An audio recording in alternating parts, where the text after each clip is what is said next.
So that we get a little bit of framework, Yes. I want people to understand, what does it mean for everything to be figure-outable, and where did you come up with that phrase?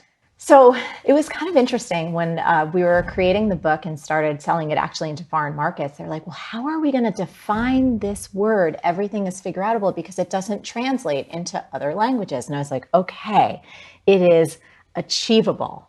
It means that something is possible. We started playing with all these words, but I think to answer the second question of how this phrase came about, I'm taking it back to Jersey, taking it back to the 80s, and taking it back to my mom, who is like this interesting character. So she's about 5'3". She looks like June Cleaver, and she curses like a truck driver. She grew up in the projects of Newark, New Jersey, to two alcoholic parents. And she learned by necessity how to stretch a dollar bill around the block like 5 times. And she promised herself that when she got older, she would find a way to a better life.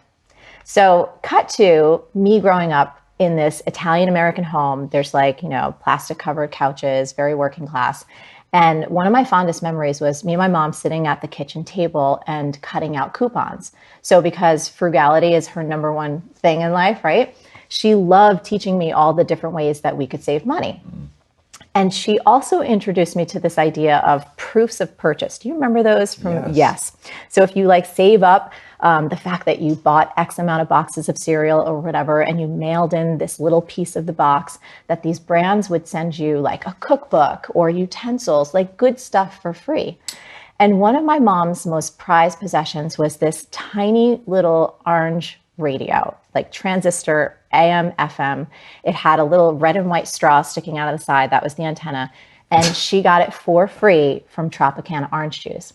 And my mom is the kind of person who's always busy, always doing something. And so as a kid, I knew the way to find her was to listen for the sound of that tinny little radio coming like somewhere from the yard or in the house.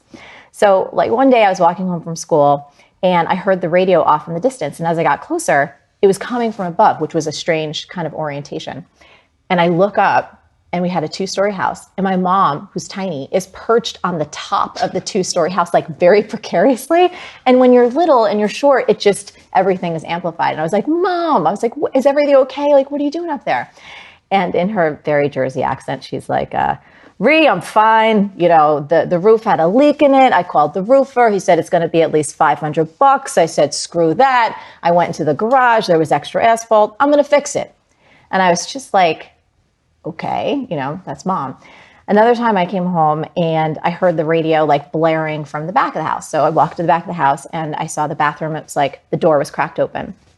And as I pushed the door open, the whole room was filled with dust particles. There was like pipes sticking out of the wall. It looked like a bomb went off. And I'm like, Mom, what are you doing? Like, is everything okay? And she said, the tiles had cracks in them and I didn't want the bathroom to get moldy. So I'm retiling the bathroom. Now, Tom, you got to get this again is the 1980s. My mom is high school educated. This was pre-internet, pre-YouTube, pre-Google. I never knew where I would find my mom or what I'd find her doing, but that radio was always my clue. So one day, it was in the fall in New Jersey, the daylight savings had already passed, so it was dark and it was spooky. And I went home and it was totally silent and the house was dark, which is very odd for my family. So I walk in and I had that pit in my stomach that you have when you're nervous that something's wrong. And I start walking around the house and I didn't know where my mom was. And I felt like something bad had happened. And then all of a sudden I heard these tiny clicks and clacks. And I followed the sound to the kitchen. And I saw my mom hunched over the kitchen table. It was like an operating room. She had like electrical tape and screwdrivers, and in a dozen or so little pieces, her Tropicana orange was completely dismantled. And I was like, Mom, that's your little radio. What happened? Are you okay? Is it broken?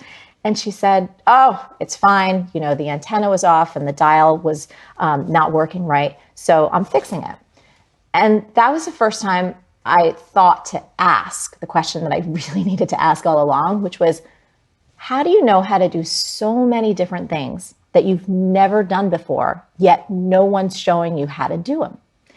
And she put down her screwdriver and she cocked her head and she looked at me and she's like, what are you talking about? It's not that big of a deal. Nothing in life is that complicated. You can do anything you set your mind to. If you roll up your sleeves, you get in there and you do it. Everything is figure outable. And I was like just in that moment. And I will tell you this, I don't know, Tom, for sure, whether she said those 3 words or that's what my childhood brain heard and translated, because you know how we do that kind of thing. But that phrase got embedded in my soul on such a deep level, and I just said it over and over again. And then I realized as I became an adult, it's been the single biggest driving force of my life. Like from, continuing to get rejected on like sports teams and cheerleading and going again and again, and like getting out of an abusive relationship when it was like my first love, to like getting into classes in college, to getting every part-time job I've ever gotten, every full-time job I've ever gotten, getting out of relationships, into relationships, building the entire business. Like I still use that phrase every single day. And so I knew I needed to write this book. But I think more importantly, right now, when we look around at what's happening economically, environmentally, socially, politically, we've got a lot of challenges that we're collectively facing.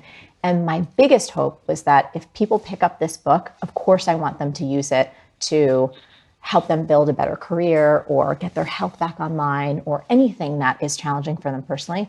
But honestly, I really, really hope that once people unlock that possibility within themselves, that people will pick up this book and say, you know what, there's bigger problems that we can figure out, and we need to do this together.